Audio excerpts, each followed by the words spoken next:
petite vidéo sur, du coup, on va revenir, enfin, on était sur la santé, donc c'est très bien. Mental, on a fait mental et physique au final là, donc c'est chouette. Les enjeux sanitaires pour 2025, voilà. Petite interview de 10 minutes, que j'ai vue en partie, je crois que j'ai pas tout vu, qui peut être, intéressante. Question, posée après. Juste, si vous avez des questions ou des choses comme ça, n'hésitez pas, hein, vraiment, vous pouvez être curieux, vous pouvez poser des questions. Si je peux répondre, je répondrai. Si quelqu'un du chat peut vous répondre, n'hésitez pas à répondre à la personne. Voilà, sinon, des fois, on va aussi chercher en live. Voilà, sentez-vous libre de poser toutes les questions. Voilà. Présent, que peut-on attendre de l'année qui s'ouvre dans le domaine de la santé? Bonjour Anne Sénéquier. Bonjour Pauline. Merci beaucoup d'être sur ce plateau. Vous êtes médecin psychiatre, pédopsychiatre, co-directrice de l'Observatoire de la santé mondiale à l'IRIS. Merci d'avoir fait le déplacement en ce 1er janvier. Bonne année à vous d'ailleurs. Bonne année. Vous êtes l'autrice de Géopolitique de la santé qui est sortie aux éditions Erol. D'abord, je reprends le titre de votre livre. Est-ce que la santé aujourd'hui c'est un véritable enjeu géopolitique? C'est un véritable enjeu géopolitique, mais souvent invisibilisé. Et c'est vrai que aujourd'hui, c'est la grande oubliée, la santé, de par l'actualité qui est brûlante, et puis aussi un ras-le-bol de la santé après ces quelques années Covid, où finalement, encore aujourd'hui, on en parle. Mais pour rebondir sur les actualités et les États-Unis, en fait, les thématiques pourtant sont là, que ce soit le changement climatique, que ce soit l'accès et l'inégalité aux soins, que ce soit la santé des femmes au niveau mondial. Finalement, ces thématiques sont là, mais souvent invisibilisées par le fait que ça n'est pas de la santé au sens médical du terme. C'est à travers les déterminants de la santé. Et quand on réfléchit finalement de manière transversale, on se rend compte que globalement, tout ce que l'on fait va toucher d'une manière ou d'une autre à un moment donné notre santé. Mais si on C'est ce dont on parlait tout à l'heure, en fait, c'est cette approche globale. C'est effectivement pas forcément, la santé dans le nous, je sais pas comment dire, mais c'est tout ce qui est notre environnement a un impact sur nous, donc est aussi, vecteur de santé ou de mauvaise santé, quoi. Que ce soit effectivement, bah, voilà, hein, le changement climatique, qui a un impact fort, les sécheresses, les inondations, les problèmes des cultures agricoles, la qualité de l'eau et la quantité de l'eau. Voilà, il y a plein de choses qui impactent déjà la survie, voire qui tuent déjà des gens, mais qui impactent la survie, et c'est triste et c'est malheureux, mais si ça se bouge pas les fesses, autant que ça, parce qu'il y a déjà des gens qui sont touchés, c'est parce que les plus impactés, de fait, sont comme toujours les endroits du monde qui ont le moins de moyens, financiers. Donc voilà, c'est comme dans la santé, hein, d'ailleurs, hein. Par exemple, le diabète de type 2 va toucher plus les personnes qui ont, qui sont issues de familles à revenus faibles ou moyens, quoi. Là où il y a le moins d'argent, bah, il y a moins de santé. Il n'y a pas d'égalité, en fait, dans la santé. Malheureusement, c'est un constat qu'on peut faire. Et voilà. Et bref, tout ça pour dire que effectivement, ce lien global n'est pas forcément fait, et donc on isole ces facteurs-là, alors que tout ça participe de la bonne santé ou pas. doit partir sur une première donnée importante aujourd'hui, c'est le désinvestissement de la santé. Sur notre planète, on a 4,5 milliards de personnes aujourd'hui qui n'ont pas accès aux soins de santé. C'est plus de la moitié de la population. On a 2 milliards de Oui, 4,5 milliards de personnes. personnes là-dedans qui doivent faire le choix entre se mettre en faillite ou tomber dans la pauvreté pour avoir accès à la santé, et qui du coup ne le font pas, ou qui vont devoir choisir entre l'éducation des enfants et le traitement pour le diabète. Donc cette couverture universelle de santé, aujourd'hui, c'est le grand enjeu des années à venir, d'autant plus que le poids sur la santé va grandissant, et on le disait tout à l'heure, à travers le changement climatique qui amène les problèmes de zoonose, les pandémie, comme on l'a vu avec la Covid-19 il y a 5 ans, et qui aujourd'hui reste une problématique. Pas vis-à-vis de la Covid, hein, mais vis-à-vis de toute autre maladie émergente. Et ça, on en a très très peu parlé. Oui, c'est vrai que ce problème-là, donc les zoonoses, ce sont les maladies qui passent de l'animal à l'être humain. En fait, le Covid-19, a priori, est une zoonose, mais c'est un risque qui est connu chez les épidémiologistes depuis longtemps. Pourquoi? Parce que dans notre développement insensé, continuel, on a colonisé des espaces de nature où il y a des animaux sauvages et on empiète sur les territoires des animaux sauvages, on se rapproche d'eux. Et ben, du coup, en se rapprochant d'eux, on augmente le risque forcément et de contact et de transmission d'infection. Et quand c'est pas forcément de direct de l'animal sauvage à nous, ça peut aussi passer par nos animaux domestiques. J'entends aussi dans les animaux domestiques, les animaux domestiques qu'on va manger aussi, hein, les vaches, les porcs, notamment le porc en particulier, parce qu'il y a une certaine proximité entre guillemets avec la compatibilité avec l'homme. Et du coup, vous allez avoir une maladie d'un animal sauvage qui, à la base, ne nous touche pas, mais va passer par le porc parce que on élève des porcs pour manger, mais voilà, qui va se retrouver près de ces animaux sauvages. Et au final, le porc, comme il est plus proche, le virus va muter par rapport au porc et va réussir à venir jusqu'à nous, quoi. Et ça, c'est un problème qui est connu et dont, effectivement, le Covid-19, on aurait pu en parler, on n'en a pas du tout parlé. Parce qu'en fait, on est incapable de se remettre en question et de remettre notre mode de vie en question. Quand vous regardez aujourd'hui les pseudo-solutions qu'on nous propose, ce sont toujours des solutions qui sont technocentrées. Il n'y en a aucune, en tout cas dans les politiques, hein, parce qu'il y a des gens qui en proposent, mais qui remettent en question notre façon vraiment de vivre, de consommer, etc. Et parce que ça voudrait dire remettre en question le capitalisme, en fait. C'est pour ça que je dis, en fait, le problème, c'est le capitalisme. Parce que ça veut dire le capitalisme, je dis capitalisme parce que, en fait, si vous enlevez la donnée d'argent, vous allez avoir, il y a des problèmes la santé, l'argent ne devrait pas être le problème dans la santé. Et pourtant, ça en est un. Il y a des choses qui ne sont pas développées, des recherches qui ne sont pas faites parce que ça coûte de l'argent. Et j'ai oublié ce que je voulais dire sur l'autre truc auquel je pensais.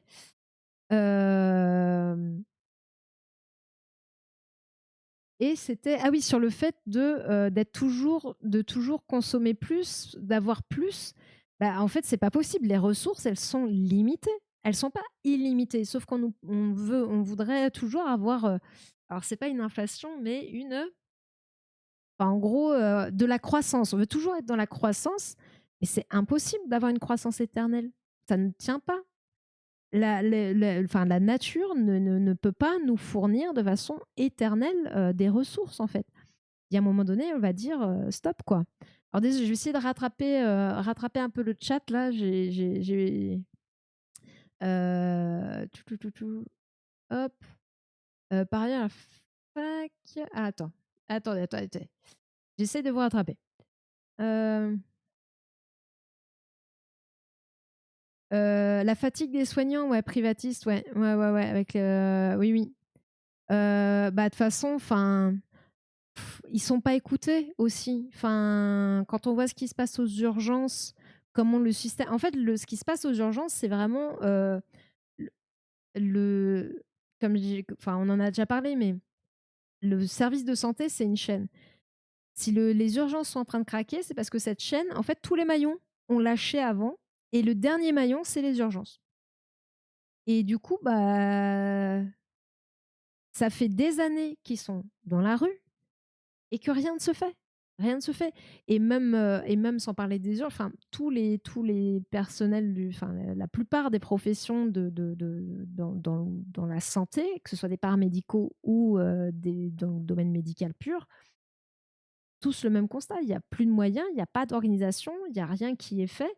Et du coup, on se retrouve avec un système qui est en train de craquer, et en plus de ça, avec avec du coup des patients qui ne sont pas pris en charge ou sont pris en charge tard. Sauf que, on l'a dit et répété, mais une bonne prévention, une prise en charge tôt va faire que le traitement sera beaucoup plus simple, sera beaucoup plus simple, avec beaucoup plus de réussite que si vous laissez traîner quelque chose. Au final, la prise en charge sera pas la même. Elle peut être beaucoup plus lourde, avec peut-être un taux de réussite beaucoup plus bas. Enfin bref, c'est vraiment tous les maillons qui sont nécessaires à tout ça. Et effectivement, ouais, les soignants, normal qu'ils en ont marre, quoi. Et on les prend pour des idiots. Donc là, il y a en 2018, Macron, des promesses, il en a fait, hein. Combien il a tenu, à part les promesses qu'il a faites à ses petits potes? Normalement, il devait y avoir un plan d'urgence, si je ne me trompe pas, du chiffre de plus de 789 millions, je crois, d'euros pour les urgences 2018. Pas vu un centime. Donc bon, aïe aïe les vaccins. Moi, j'ai de la chance, mes proches se vaccinent homéopathiquement. Oh. Tu veux dire au sucre, en fait? Ils mangent des petites boules de sucre pour se vacciner? Bon. Alors après, je suis pas contre les médecines douces ou j'ai rien contre l'homéopathie tant que tu prends pas ça en vrai traitement sur des pathologies graves, quoi. Tu veux prendre de l'homéopathie pour soigner ton rhume, parce que ça va te soigner au bout de 5 jours comme si tu avais rien pris.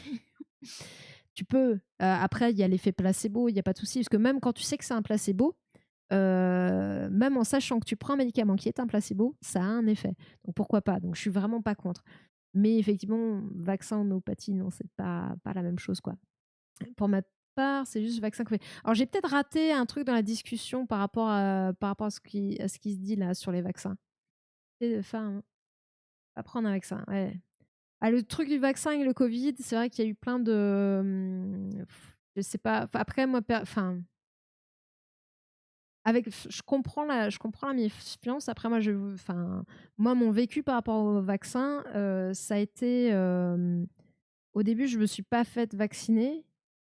Et puis en fait, j'ai changé de taf et dans la nouvelle boîte où j'étais, il y a une personne qui a eu un Covid lourd. Vraiment, ça a été très compliqué. Il a mis plus 1 mois et demi, 2 mois à s'en remettre. Encore, même quand il est revenu, il a encore mis, plusieurs, semaines, mois derrière pour s'en remettre.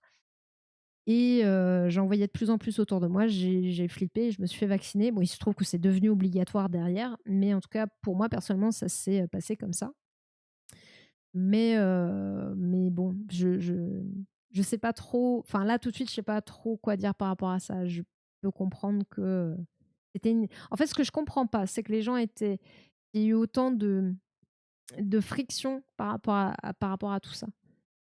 Ça a vraiment tendu. Il y a des familles, ça a été une catastrophe, hein, ces histoires de vaccins, de Covid. Il me semble que mes grands-parents ont fait les deux. Euh, alors, j'ai pas compris le truc de l'ultimatum. Je crois que je suis pas tu. J'arrive pas à tout suivre, hein. Il y a des discussions dans la discussion où c'est moi qui capte pas par rapport à ce que j'ai dit, au truc que vous dites derrière. Quand on donne de l'argent de ça semble logique. Ils sont pas compris pour ceux qui ont les pieds sur terre. C'est assez inquiétant les données qu'on commence à avoir sur le Covid long. J'avoue que j'ai pas trop mis le nez dans ces données, mais c'est vrai que les Covid longs, ouais, pas cool du tout, pas cool du tout. Ça l'était déjà. En fait, on en parlait déjà à ce moment-là, mais c'est vrai que du coup, là, il y a le temps à passer, on a plus de données, donc effectivement, mais on en parlait déjà, hein. Mais ouais, ouais, il y a certaines personnes, les séquelles du Covid, c'est pas des petits séquelles. Macron avait dit en 2017, 0 SDF dans la rue. En 2017, ouais. Mais oui. Comme il avait dit que je sais pas, les femmes c'était sa priorité ou je sais pas quoi. On voit ce que ça donne. On voit ce que ça donne. En gros, en fait, il faut pas que Macron fasse de ce qui vous tient à cœur, son sujet de machin, parce que vous savez qu'il y aura rien qui sera fait. Voilà, faut surtout qu'ils pensent pas à vous. Comme ça, vous êtes tranquille. Au moins, voilà, au mieux, il se passe quelque chose, au pire, il y a pas pire, mais moi, j'ai quelque chose sur non, non, mais tu as le droit, hein. Après, tant que c'est pas remboursé par la sécu, que les gens payent de leur poche, voilà. Après, le problème, c'est qu'il y a des gens qui se soignent qu'à ça et c'est ça qui devient problématique. En fait, c'est toujours ça qui est délicat avec les médecines douces, c'est qu'il y a un curseur, où, moi, je suis entre enfin, je suis pour, dans le truc où ça vient complémenter, ça vient accompagner un vrai traitement, un vrai suivi médical. Maintenant, si ça remplace complètement, le vrai traitement et un suivi médical, là, par contre, effectivement, je ne suis pas pour. Mais, mais sinon, si ça peut apporter, du confort à quelqu'un, voilà, pourquoi pas? Pourquoi pas? Que ce soit la médecine, que ce soit, enfin, j'ai pas, je suis assez, là-dessus, je suis assez ouverte, mais c'est vrai que parfois la frontière, peut être, mince pour certaines personnes. Eux, sur le sujet psychiatrie est considérée comme le parent pauvre de la médecine. Pourtant, les conséquences des maladies psychiatriques sont graves, pas besoin de faire un dessin. Hem, Bah, c'est vrai que après, je pense que je sais pas si c'est parce que moi je connais pas bien le milieu de la psychiatrie, mais j'aurais envie de dire si c'est peut-être un peu comme tout ce qui va être handicap et notamment polyhandicap lourd. euh, Enfin, moi, avant de faire le métier que je fais, de travailler dans ce domaine-là, je n'avais pas conscience et je n'imaginais pas. J'ai découvert le jour où j'ai commencé à aller dans des centres, etc.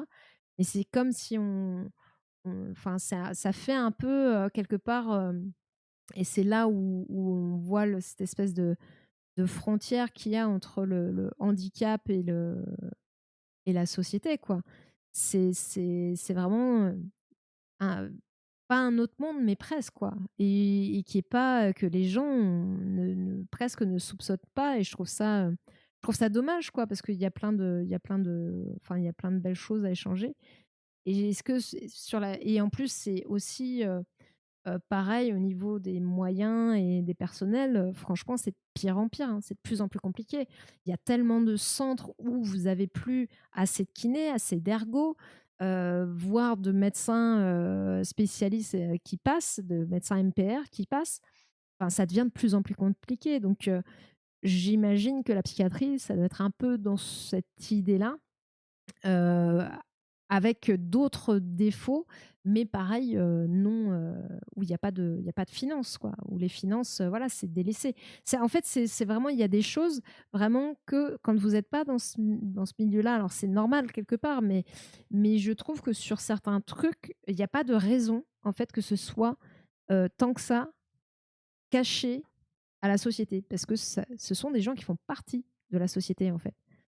Mais voilà, je sais pas, ça me hem, OK. Oui, sont après aussi sûrs que les autres, d'après ce que j'ai compris. Bah, a priori oui, a priori oui.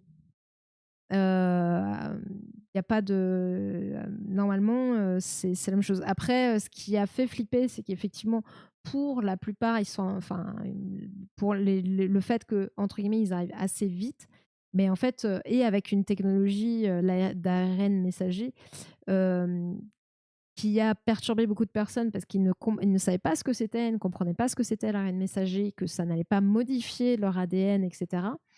Mais du coup, ça a fait assez peur, alors qu'au final, c'était des technologies, qui étaient, déjà, heu, étudiées, enfin qui avaient des années de recherche derrière elles, quoi. Ça a pas débarqué du jour au lendemain comme ça: «Tiens, on a découvert ça, on va le faire». Non, ça a été découvert il y a des années, étudié depuis des années et ça a été utilisé, là, dans ce cadre-là, mais c'est vrai qu'il y avait pas eu de enfin, ça n'avait pas été utilisé à cette échelle, avant, quoi. Heu, oui, bah, ouais, ouais, il y en a qui pe oui, bah, après le lien en fait, c'est toujours délicat, ces liens qui sont faits avec les vaccins et cetera. C'est toujours, je sais qu'il y a pas mal de gens qui ont vu enfin, voilà et qui se disent: «Oui, c'est de la faute du vaccin, c'est de la faute de ceci». compliqué, compliqué, compliqué. Bah, là, je vais repasser parce que je vois qu'on papote un peu, juste le temps de finir, mais aux États-Unis, la personne, comment c'est, Robert Fitzgerald Kennedy, je crois, RFK, je crois.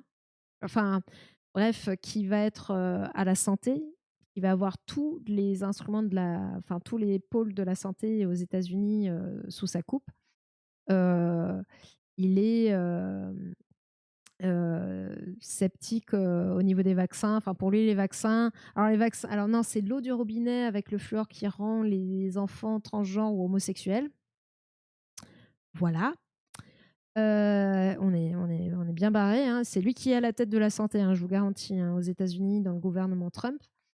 Les vaccins, c'est ce qui cause l'autisme et je sais plus quoi. Enfin bref, le VIH et le sida, c'est pas la même chose. Bref, on est dans un délire total au niveau de la santé. Le seul point positif qu'il a, c'est qu'il voudrait que les aliments, en gros, soient bio, que ce soit des bons aliments. C'est le seul truc positif qu'il peut avoir dans son programme par rapport à la santé. Mais que je pense qu'il lui sera refusé parce que l'industrie agroalimentaire est beaucoup trop puissante. Mais voilà, mais pour le reste, j'ai vraiment très peur de ce qui va se passer aux États-Unis avec lui à la tête des institutions qui gouvernent la santé et les recherches autour de la santé. Voilà. Oui, Mr. Brainworm, oui. Alors pour la petite histoire, oui, effectivement, il a il a eu un ver dans le cerveau qui lui a bouffé une partie du cerveau. Ouais, pendant un temps, avec Nice, on était mal barré. Ouais, ouais, non, mais enfin, puis même là, enfin bref, ce qu'on a en ministre au niveau travail santé, voilà, voilà. Bah, elle a pas fait grand-chose quand elle y était. Il y a pas de raison. Enfin, elle a pas fait grand-chose de bon, pardon. Elle a fait de la merde. Donc, il y a pas de raison qu'elle fasse mieux maintenant. Après, ça dépend de ce qu'ils entendent par bio. Oui, mais après, si c'est juste un trop. Au niveau de la bouffe et de Kennedy, il a vraiment, enfin, de ce que j'ai pu comprendre, c'est vraiment une vision, voilà, les aliments, vraiment, non, je pense que là, pour le coup, on est vraiment dans le bio, 0 pesticides, et cetera, quoi. Enfin, c'est ce que j'ai cru comprendre. Après, je peux me tromper, quoi. Mais bon, tout ça pour dire que, voilà, c'est pas gagné. Finalement. Ouais, alors justement, le Covid, on se souvient que ça fait, enfin, ces jours-ci, là, marque les 5 ans de la Oui, crise c'est vrai, Covid qu'on a voulu balayer parce qu'on a voulu collectivement sans doute revenir à la vie la vie d'avant. assez vite. Mmh. Ouais, c'est un épisode dont on sait, dites-vous, qu'il se reproduira. Pas le Covid, bien sûr, j'imagine, mais Non, sous non, quelle ouais. forme et est-ce qu'on a tiré les leçons de ce qu'on a vécu il y a 5 ans? En tous les cas, on essaye, c'est-à-dire que Ah oui, c'est parce ça parlait des zoonoses et on est parti en cacahuète. Ah, bienvenue sur Sentez-vous curieux, la chaîne où on digresse. J'ai pas de chute, il n'y a pas de rime là. Il y a, par exemple, depuis 2022, l'OMS et les 197 États membres de l'OMS travaillent à la création d'un accord de Oui, ça quand déjà. réponse Oui, Grèce. différent de ce qu'on a vécu pendant 2-3 ans aux pandémies. Maintenant, lorsqu'on regarde plus loin des récents accords internationaux sur des thématiques qui nous touchent tous, les dernières COP, climat, biodiversité ou l'accord sur le plastique, là, dernièrement, aucun n'a eu véritablement un véritable succès. Donc c'est vrai qu'on se pose des questions. Normalement, il devrait être finalisé, cet accord de réponse de pandémie, en mai 2005, l'année prochaine. Enfin non, cette année. Donc 2025 c'est du vrai coup. qu'il y a de l'espoir, mais la problématique, c'est qu'il faut trouver du financement, de la coopération et de la coordination. C'est vraiment les trois. Financement, coopération, coordination au niveau international en ce moment. Alors déjà qu'avant, c'était pas gagné, mais comment dire que là, on est de plus en plus mal barré, hein. Et puis, il y en a qui gueulent, hein, et enfin, je crois qu'ils ont eu du mal à trouver. Ils ont fini par décrocher un accord au niveau à la dernière COP, mais qui n'était pas vraiment si satisfaisant parce que, bah, en gros, je crois que c'est toujours un problème de financement, quoi. Et le problème de financement, les pays riches et les pays moins riches en développement, enfin bref, il y a plein de choses qui coincent.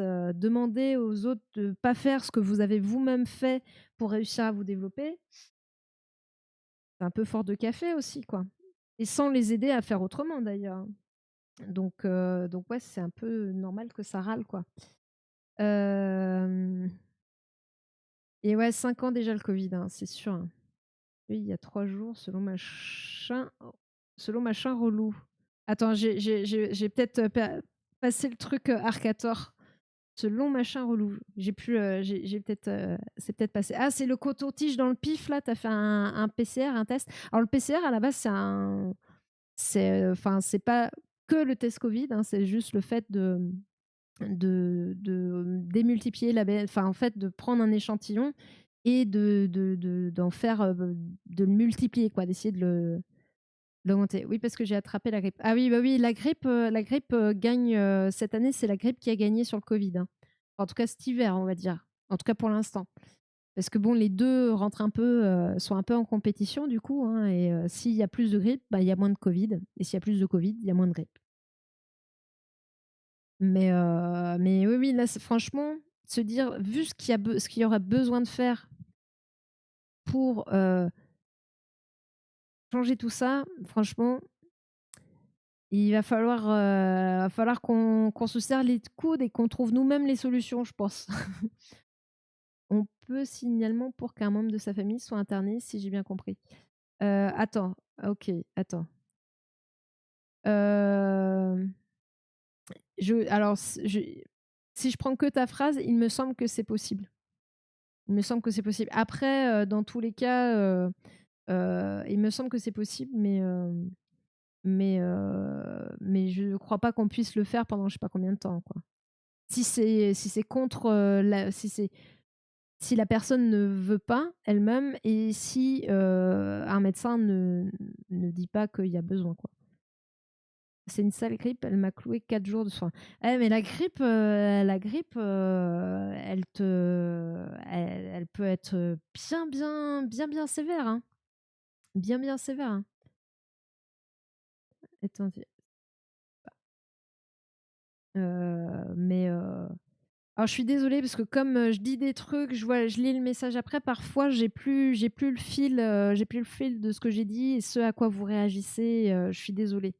Je suis désolée. En plus là, ça fait presque 4h30 que je stream, donc c'est peut-être aussi, les neurones qui commencent à fondre.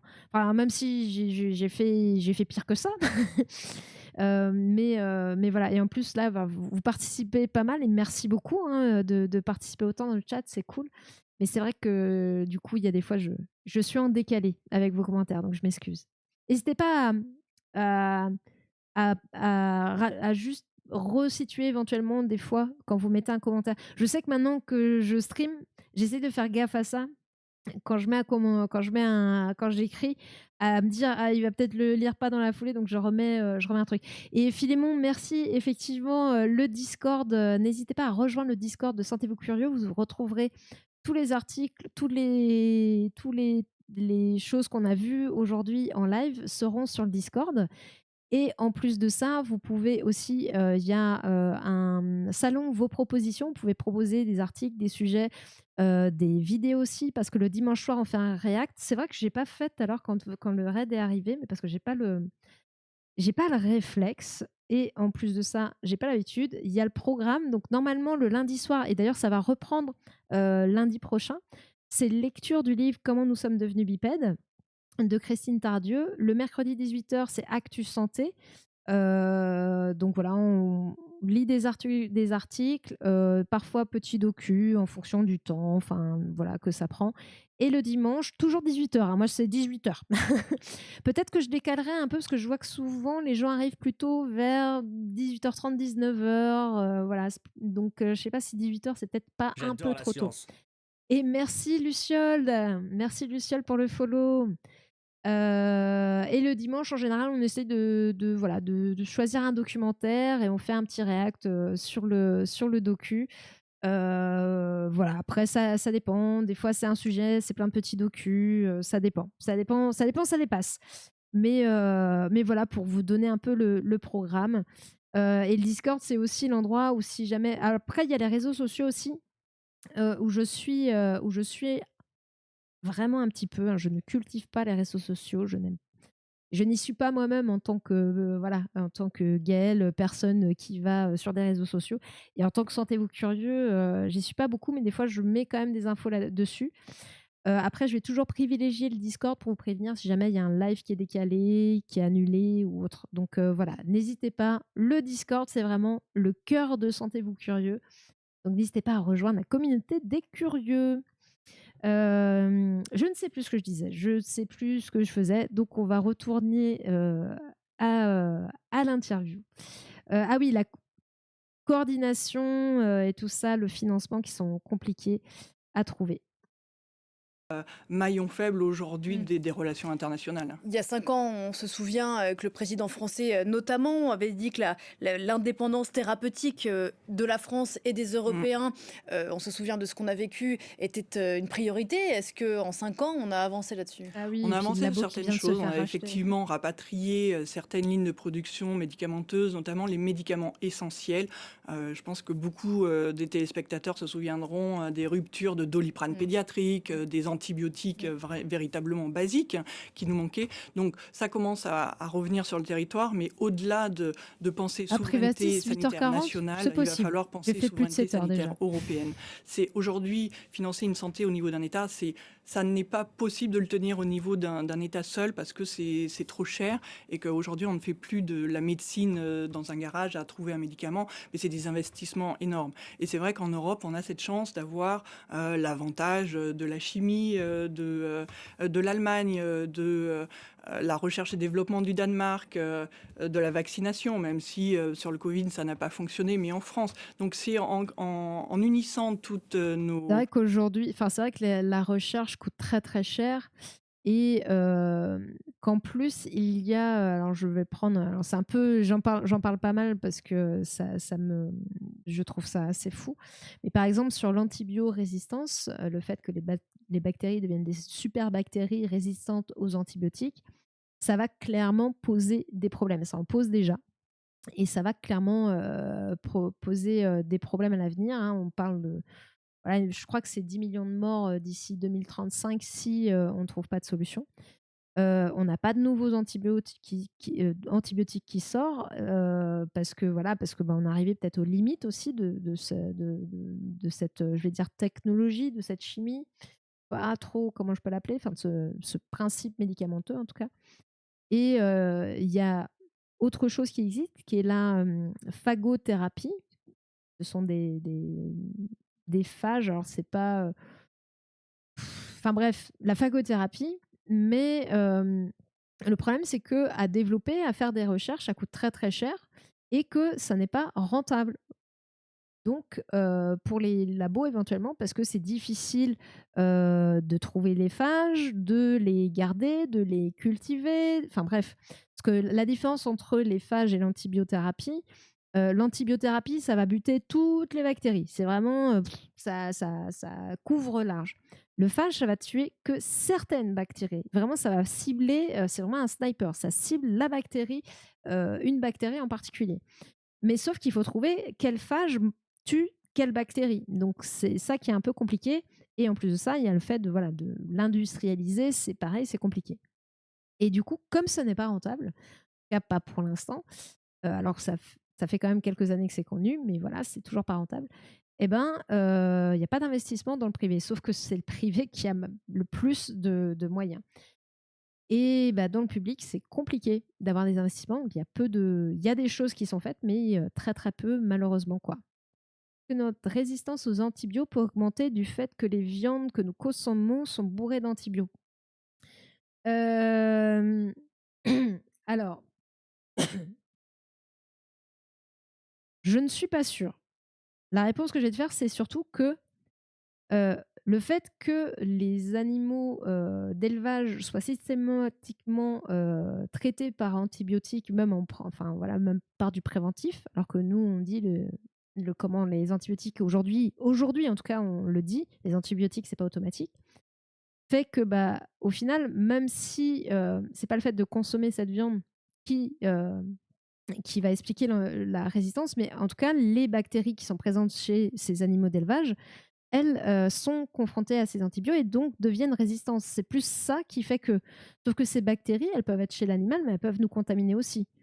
Donc si derrière la bactérie qui est devenue une super bactérie, bah, vient chez nous et non plus, seulement chez l'animal, ben, elle est la résistance et antibiorésistante. Donc je pense que c'est plus ça parce que je vois pas trop comment ça pourrait, comme ça, en consommant la viande, expliquer l'antibiorésistance. Mais par contre, ce truc-là, que les bactéries deviennent super résistantes dans l'animal qui est bourré d'antibio, ça oui.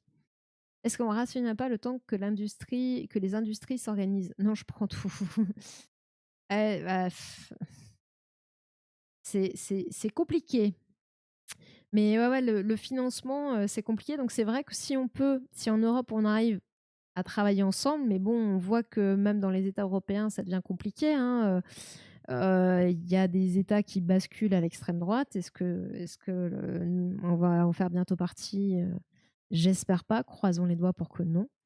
Mais qu'il y a des conflits comme ça qui se passent, que les gens, enfin, en fait, que les pays sont en train de se refermer sur eux-mêmes dans un monde où au final, bah, alors il y a des contre à la mondialisation, mais dans la mondialisation au niveau commercial, mais il y a aussi des pour à cet échange, au fait de travailler ensemble en fait, autour d'objectifs communs et de choses positives, pour les populations.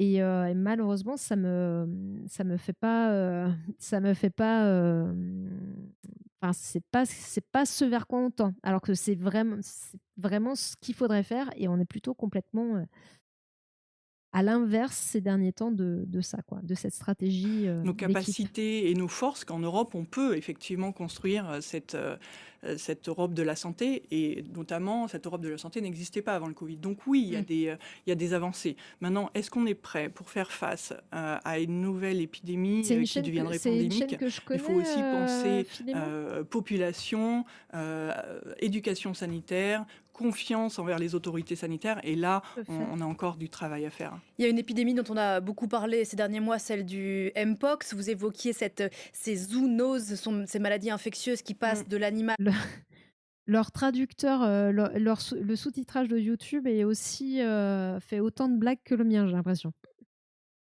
à l'homme. Ça, c'est un défi pour la santé mondiale. Ça, c'est clairement le défi du 21e siècle. Les C'est le zoonoses, ouais. concept One Health et c'est à la croisée des chemins entre la santé animale, la santé planétaire et la santé humaine. C'est-à-dire que l'impact de notre humanité sur l'environnement va nous revenir à travers des problématiques de pathogènes. Parce qu'avec la déforestation, l'agriculture industrielle, finalement, on va mettre de plus en plus de contacts entre les animaux sauvages et notre humanité. Et du coup, ça donne autant d'opportunités pour les maladies animales de sauter la barrière de l'espèce et de nous arriver jusqu'à nous. Et quand on regarde ce qui se passe depuis les années 70, on voit que ces maladies zoonotiques qui ont traversé la barrière de l'espèce, il y en a de plus en plus. Et on les connaît tous, hein, c'est le HIV, qui est aussi une zoonose à la base, le chikungunya, la dengue, et toutes ces pathologies qui émergent de plus en plus rapidement et qui mettent de moins en moins de temps pour devenir pandémiques. Parce que le VIH, on l'a retrouvé dans les comment on appelle ça, dans les boîtes de pétri là, Oui, de oui, oui. 1920. Donc on sait que ça avait été là, aux manières locales, mais ça ne s'est pas expandé. Et en fait, au fur et à mesure du XXe siècle, ça a pris plus d'ampleur. Et c'est évidemment dans les années... Bah, en fait, comme, dans un monde comme le nôtre qui se mondialise, où les gens circulent de plus en plus facilement, clairement, ça va devenir de plus en plus compliqué de contenir, les pandémies, hein, surtout certaines pandémies, hein. Enfin, certains virus en fait, ce qui fait que ça va être plus dur, c'est aussi le mode de contamination forcément. Là, le Covid-19, pourquoi c'est allé très vite? C'est parce que c'était, contamination aérienne voilà, donc déjà, bah, il y a le côté invisible des virus, hein, et en plus, vous avez tout ce qui est période d'incubation et cetera, qui sont parfois asymptomatiques et quand vous avez les symptômes, vous êtes, parfois encore contagieux, parfois pas, enfin, parfois plus contagieux, enfin, si vous êtes toujours contagieux en général quand vous avez des symptômes. Enfin, voilà, il y a tous ces périodes-là aussi qui sont variables selon le type de virus. Comment on se contamine les uns les autres, est-ce que c'est par contact? Est-ce que c'est par échange de sécrétions, par le sang, par machin, par ceci? Est-ce que, comment se passe la période d'incubation et cetera? Et du coup, vu qu'on bouge beaucoup, on circule très facilement, les virus, voilà, on les embarque avec nous, hein. Années 80 avec le mouvement de population où c'est devenu mondial. Et aujourd'hui, une épidémie se répand à toute vitesse. Alors regardez-nous, enfin, on était c'était le 31 décembre 2019 qui a été notifiée cette première infection pathologique à la Covid-19 et finalement on s'est confiné 2 mois et demi après. Mhm. Tout ça parce que Voilà, finalement, on 2 a mois et aussi une demi. mobilité accrue au niveau international et malgré toutes les barrières que l'on peut mettre, finalement, les hommes bougent quand même, Mm. hein, que ça soit de manière individuelle ou à travers les transports. Ouais, mobilité et cercle vicieux de la destruction de l'habitat de Absolument. l'habitat naturel qui nous fait revenir comme un boomerang. Les effets, autres menaces, autres défis pour la santé mondiale, les épidémies pour le coup non infectieuses, non transmissibles, le Mm. diabète, cancer, maladies cardiovasculaires. Oui. Là, encore une fois, c'est pas pour nous culpabiliser en ce premier. Un nettoyage surgel plus simple pour certaines personnes humains, assez inusites par rapport aux propos, mais c'est toujours bon de le rappeler. Oui, effectivement, après si on prend surtout, notamment l'avion, effectivement, ça reste, c'est des moyens de transport, accessibles, à pas à tout le monde encore, quoi. Encore que j'ai envie de dire aujourd'hui, enfin, si on parle pas je parle pas de voyage à l'international, mais même au sein de l'Europe, vous avez des compagnies, les compagnies low cost, vous pouvez avoir, maintenant ça devient accessible à des populations auxquelles ça n'était pas. C'est pour ça aussi que le nombre de déplacements augmente. Hem, Quand vous avez un billet d'avion, à 30 balles, parfois moins cher qu'un billet de train. Voilà, vous voyagez plus vite, plus oui, mais le sein de l'Europe, c'est loin d'être tout le monde quand même. Oui, mais si tu voyages au sein de l'Europe avec et que tu croises des personnes qui ont, enfin, que tu vois en fait, c'est le fait de bouger en tant que tel. Parce que si tu voyages dans le sein de l'Europe, enfin, en fait, c'est à partir du moment où tu vas croiser d'autres personnes qui ont elles-mêmes, voyagé, elles-mêmes bougé ou qui ont croisé des gens, enfin, tu vois ce que je veux dire? C'est que, hem, c'est c'est pour ça que tout le monde, enfin, je pense que, enfin, moi, à ce moment-là, je vais jamais, trop, voyager. Je fais, quand j'ai des vacances, en fait, je reste en France, je me balade en France dans les parcs naturels. Il y a plein de belles choses à découvrir et les 3 quarts de mes vacances, c'est ça. Enfin, voilà, en plus, j'ai peur de l'avion, enfin, voilà, et ça m'a pas empêché de choper le covid. Pourquoi? Parce que,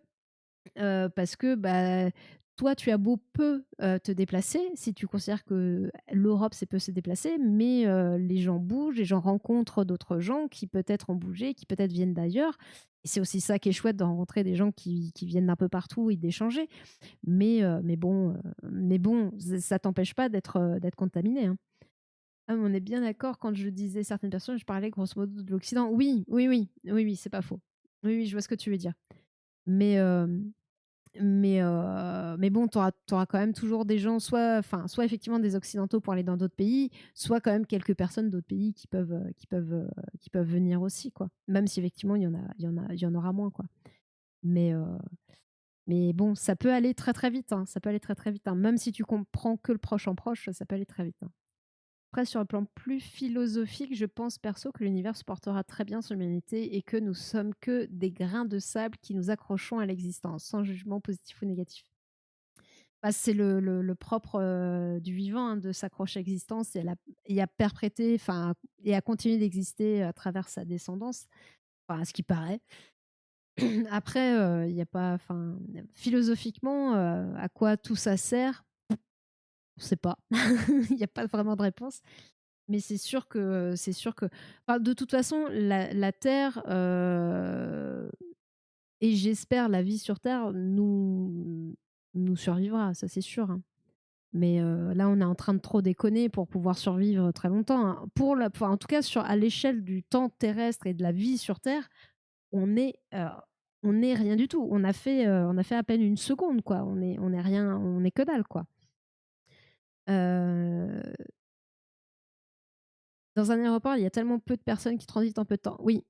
Et puis tu as aussi les personnes qui travaillent à l'aéroport, qui sont en contact ou qui travaillent, qui je sais pas, qui conduisent des bus. Enfin, tu as moyen de pas voyager et en même temps, quelque part, de voyager un peu, enfin, d'une certaine façon, bien sûr. Il y a évidemment tout de même des facteurs de classe inadhumains. Oui, oui, bien sûr. Que le reste du vivant. Oui, c'est ça. Théologique peut-être. Oui. Donc là, elle parle aussi donc, pardon, excusez-moi. D'autres, d'autres types, plus ou moins d'épidémies, hem, qui sont, pas des c'est pas rapport au virus et cetera, mais, heu, on va Naturel redire qui les nous fait maladies. revenir comme un boomerang. Les effets, autres menaces, autres défis pour la santé mondiale, les épidémies pour le coup non infectieuses, non transmissibles, le Mmh. diabète, cancer, maladies cardiovasculaires. Oui. Là, encore une fois, c'est pas pour nous. Diabète, cancer, maladie cardiovasculaire.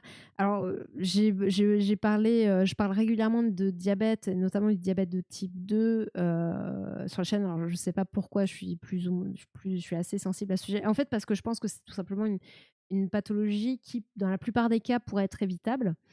Diabète de type 2, le diabète, pour essayer de vous faire pour vous expliquer, brièvement ce que c'est, le diabète, c'est une hyperglycémie chronique, donc c'est-à-dire un excès de sucre dans le sang chronique. Sauf que cet excès de sucre dans le sang, ça a un impact sur vos organes, sur le fonctionnement, sur l'énergie apportée à vos cellules, parce que le sucre qui est dans votre sang, en fait, il n'arrive pas à aller dans vos cellules et donc à donner de l'énergie, du glucose, hein, à vos cellules. Pour que le glucose puisse entrer dans la cellule, il faut ce qu'on appelle, l'insuline. L'insuline qui est fabriquée par le pancréas et l'insuline, en fait, ça va être un peu la clé qui va permettre au glucose de rentrer dans les cellules pour aller leur donner de l'énergie. Donc voilà, l'hyperglycémie chronique, le fait que le glucose ne puisse pas rentrer dans les cellules parce que il y a 2 raisons possibles. Soit vous n'avez pas assez d'insuline, soit vos cellules sont devenues insulino-résistantes, c'est-à-dire qu'elles ne répondent plus à l'insuline. Et dans les 2 cas, qu'elles soient insulino-résistantes ou qu'il n'y ait pas assez d'insuline, l'effet est le même, vous allez avoir une hyperglycémie chronique, donc un excès de sucre dans le sang chronique.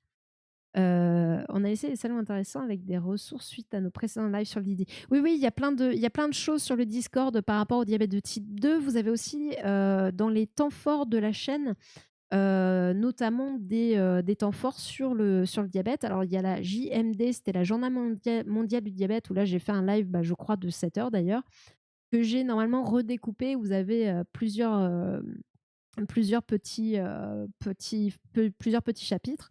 Donc, n'hésitez pas à la regarder si ça vous intéresse. Et le Discord, bien sûr, pour aller chercher les informations. Il y a aussi un petit, enfin bref, il y a aussi un petit forum d'entraide par rapport au diabète. Donc, voilà, n'hésitez pas à rejoindre le Discord. Merci Philémon pour avoir remis le lien. Donc, excès de sucre dans le sang, soit insulinorésistance, soit pas d'insuline. Le diabète de type 2, on est plutôt dans le cas de l'insulinorésistance. Diabète de type 2, ça va se développer avec l'âge, avec souvent personnes en surpoids aussi. Il y a un facteur plus ou moins génétique, héréditaire aussi, mais il y a quand même ces deux facteurs-là qui sont souvent, pas tout le temps, mais souvent prédominants. Donc forcément, quand vous avez une augmentation de l'obésité au niveau international, vous avez une augmentation aussi des cas de diabète de type 2. Et on parle d'ailleurs d'épidémie de diabète de type 2. Le type 1, juste pour faire une parenthèse, ça touche plutôt les enfants, c'est plutôt un diabète infantile qui est à vie. Et là, vous n'avez pas assez d'insuline parce que les cellules de votre pancréas qui produisent l'insuline sont détruites. Voilà. C'est pareil, si vous voulez rentrer dans les détails, n'hésitez pas à aller voir sur le Discord, à aller voir les temps forts, il n'y a pas de souci, ou à poser des questions s'il faut que je développe. Je développerai. Mais il y a un petit projet potentiel d'interview de Hugo Perchoir, qui est diabétique de type 1, donc il pourra en dire aussi beaucoup plus. Donc j'espère que ça se fera, parce qu'on reparlera de diabète, bien sûr, sur la chaîne. Donc voilà, le diabète de type 2, c'est une maladie qui est potentiellement évitable.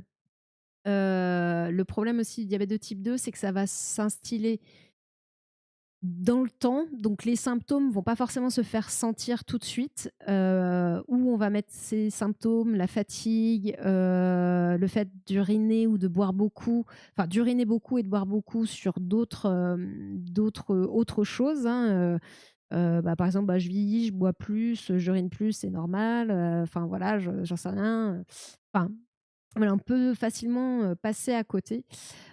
Sauf que, bah, plus c'est détecté tard, plus forcément les conséquences de cette hyperglycémie sur vos organes, sur vos reins notamment, peuvent être très graves.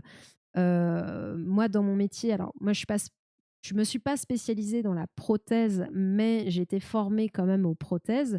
La plupart des personnes, 80% des personnes amputées sont des personnes artériétiques ou diabétiques. Donc, c'est-à-dire qu'on a des problèmes au niveau de leur vaisseau sanguin, des artères, des problèmes de circulation ou diabétiques. Et quand vous êtes diabétique, vous avez en général, malheureusement, des fois, vous êtes aussi artériétique. Et vous avez plus de risques encore d'être amputé. Donc vraiment, c'est quelque chose à prendre, qui n'est pas à prendre à la légère. Il y a plein de conséquences potentielles au niveau des nerfs, au niveau des yeux, au niveau du cœur, au niveau du cardiovasculaire aussi. Enfin, voilà, c'est assez vaste. Avec plus de commandes de contrôle, enfin de réglementation, notamment au niveau de l'agroalimentaire, parce qu'il y a du sucre partout aujourd'hui, même dans des produits salés à la base, vous avez une quantité de sucre qui est beaucoup trop importante. Théoriquement, aujourd'hui, la recommandation, je crois, de l'OMS, c'est 50 grammes par jour. Dans l'idéal, il faudrait plutôt être à 25 grammes par jour. Déjà, 50 grammes, c'est trop.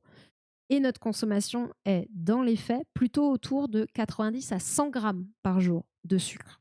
Voilà. Et il n'y a aucune réglementation à l'heure actuelle sur les quantités de sucre dans les aliments. Donc, c'est pour ça que, enfin, en tout cas, que moi, c'est quelque chose qui me fout un peu en rogne, pour être gentille. Parce qu'après, là, elle parle de cancer, maladie cardiovasculaire. C'est aussi des conséquences potentielles du diabète de type 2.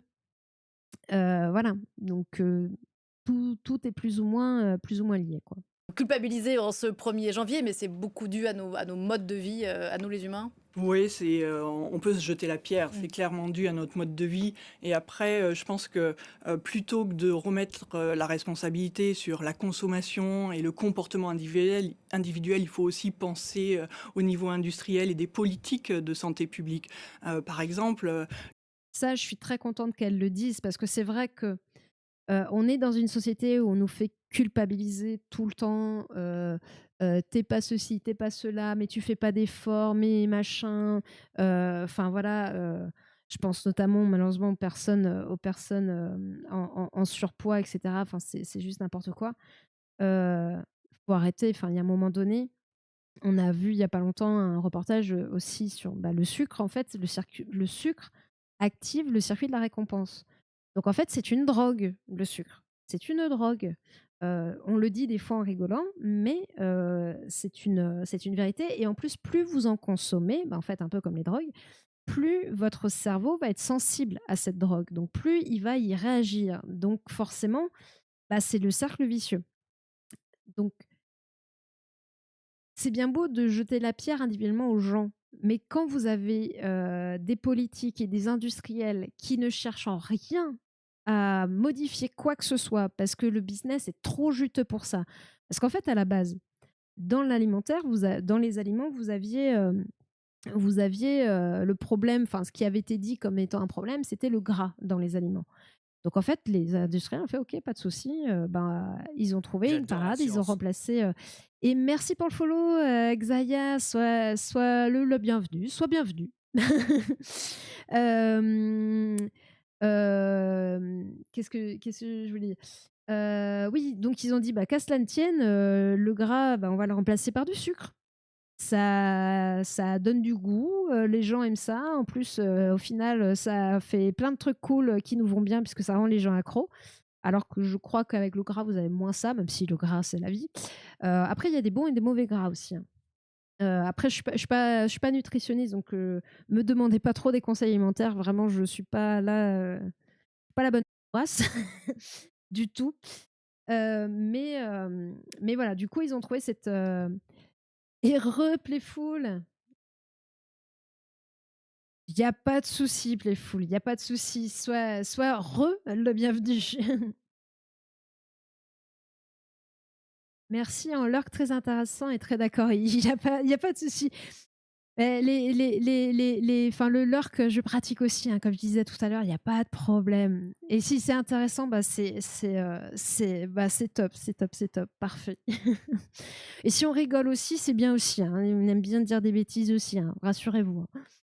Mais donc voilà, donc au final, les industriels ont remplacé le gras par le sucre, enfin entre guillemets, parce qu'il y a quand même toujours du gras et pas forcément du bon gras.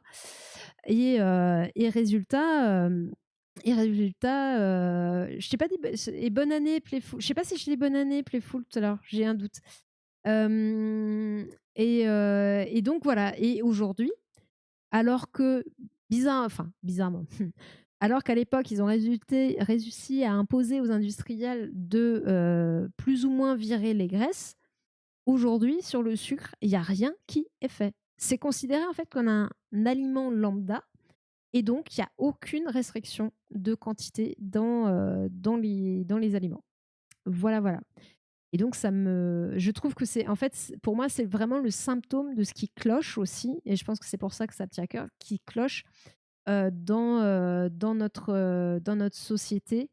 On sait, on pourrait faire des choses, mais il y a zéro volonté politique. Il y a aussi, je pense, pas forcément une bonne information au niveau des gens. En plus de ça, même s'il y a de l'information, il faut que les gens aient accès à des produits de qualité. Enfin, que ce soit des produits de qualité ou en tout cas des produits qui ne sont pas mauvais pour leur santé. Et bref, tout ça, c'est vraiment, pour moi, voilà, le symptôme un des symptômes, en tout cas, ce qui tourne pas rond, quoi. Et ce pourquoi, enfin voilà, un des trucs qui montre on va pas dans le bon sens, quoi. On va pas dans le bon sens. Et parce que, pourquoi il y a rien qui est fait? Parce que tout simplement, aussi, ce sont des industries, hein, l'agroalimentaire, entre autres, mais pas que, hein. Ils ont des moyens, de fou. J'ai un documentaire sous le coude, j'hésitais à le faire, à vous le montrer dimanche, mais je pense que je vais pas le faire dimanche. Je me dis: «Dimanche», alors peut-être que vous êtes pas tous en vacances, voilà, et bon courage pour ceux qui travaillent. Mais si vous êtes en vacances, je me dis, je voudrais pas non plus vous foutre le moral, enfin voilà, vous énerver. On s'énervera ensemble, vous inquiétez pas. Ça aussi, ça se passe. On explique des trucs, mais des fois, on s'agace un peu aussi. Enfin, en tout cas, moi, je m'agace, je sais pas pour vous. Euh, Justement là-dessus, sur le sucre, le problème que ça pose, parce que normalement, je vous dis, diabète de type 2, plutôt à partir d'un certain âge, pas les enfants. Aujourd'hui, vous avez notamment, malheureusement, aux États-Unis, des enfants, voire même pas adolescents, qui ont des diabètes de type 2, ce qui était inconcevable il y a encore quelques dizaines d'années. Et aujourd'hui, ça existe. Et les gens meurent du diabète de type 2. Voilà. Donc, il y a plein, voilà, il y a plein de raisons. Donc, je pense qu'on se regardera ça, mais pas là tout de suite. Je le garde sous le coude. Vous inquiétez pas, on s'énervera, mais pas dimanche soir. Si certains, ce sera leur dernier soir avant la reprise du boulot, je veux pas leur pourrir leur dimanche soir tout de suite. On va attendre un peu. Sur l'alimentation, il y aurait un énorme taf à faire sur les cantines, car ce qu'on nous sert est dégueu, alors que soi-disant, c'est revu par des nutritionnistes.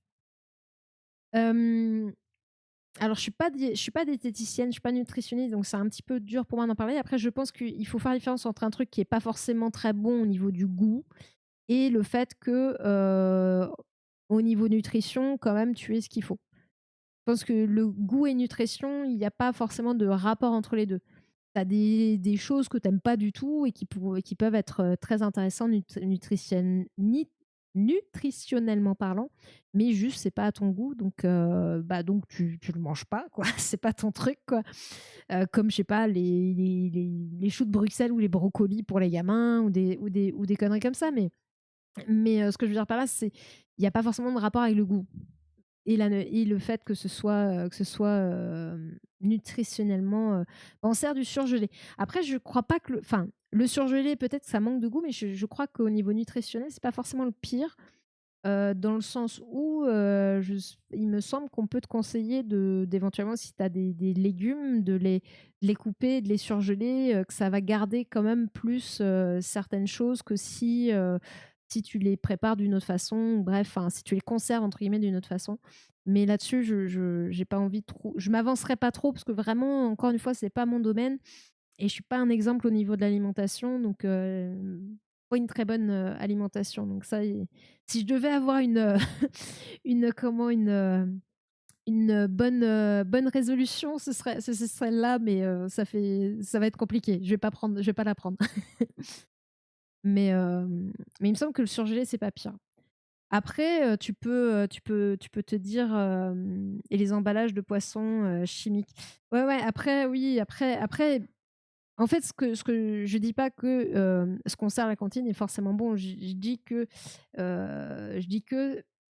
le goût n'est pas forcément en rapport avec le fait que ce soit bien nutritionnellement ou pas et le surgelé, c'est pas non plus un indicateur. Bien sûr, faudra toujours privilégier du frais, du fait maison, voilà, il y a pas photo. Mais même avec du frais, du fait maison, tu peux faire un truc qui nutritionnellement est ça le fait pas. Enfin, si on suivait des standards entre guillemets «idéaux», ça pourrait être pas dans les standards idéaux. Donc, je pense que le plus ou moins le problème, est ailleurs, quoi. Après, il y a les qualités aussi des produits, les pesticides, tout ce qui va être, perturbateurs endocriniens et cetera, hein. Endocriniens, c'est tout ce qui est rapport, quand on vous parle de perturbateurs endocriniens, système endocrinien, je précise au cas où, c'est ce qui a rapport avec le système hormonal, en fait. Système endocrinien, système hormonal, c'est pareil. Oui, si on ajoute 40 de sucre, bah, oui, oui, non, mais en fait, c'est le fait maison, c'est pas forcément un gage de qualité nutritionnelle. Peut-être de goût, mais voilà, c'est pas parce que c'est super bon que c'est forcément, plus ou moins bon pour la santé, quoi. Il y a des trucs qui sont très bonnes ou qu'on kiffe et on sait que si on en mange trop après c'est comme tout, hein. Au niveau alimentaire, en fait, c'est comme on dit, c'est la quantité qui fait le poison. Si vous avez une alimentation variée, il y a pas de au final, ça va être, c'est ça, en fait, qui fait le truc. Si vous prenez justement, je sais pas, on va dire, vous faites un gros repas plein de sucre, plein de gras, si on regarde que ce repas-là, bah, effectivement, c'est peut-être pas, tip top. Mais, si dans l'ensemble, vous avez une alimentation variée, bah, au final, ça s'équilibre. Il y a pas de problème, quoi. Les recettes, je trouve qu'elles mettent trop de sucre. Je divise par 2 ou 3 les quantités de sucre. Oui, ça peut être une solution. Après, tu peux aussi avoir des choses qui vont revenir remplacer le sucre, hein. Il y a plein de tips. Bah, sur le Discord, dans le forum d'entraide, notamment diabète, je sais plus comment il s'appelle le forum. Je vais essayer de retrouver le nom du forum. Il est où? Questions et entraide. Alors il y a plusieurs, il y a Info LSF, donc langue des signes française. Dans les questions à trade, vous avez Info LSF, vous avez annuaire contact asso, qui contacte et quand. En fait, c'est un annuaire participatif si vous avez des assos, des ressources, vers lesquelles, les gens peuvent se tourner pour avoir des informations. Alors asso, des contacts, hein, vraiment, hein. Là, je sais plus ce qu'il y avait mis dedans. Il y a un truc sur les migraines et il y a un truc entraide diabète. Donc, si vous voulez des conseils, voilà, vous pouvez vous donner des trucs et astuces pour remplacer le sucre ou avoir des choses avec, des index glycémiques bas. Voilà, n'hésitez pas, à venir faire un petit tour. Le pack hygiène et sécurité alimentaire est entré en vigueur 1er janvier 2006 et il est applicable dans toutes les restaurations collectives, y compris cantines scolaires.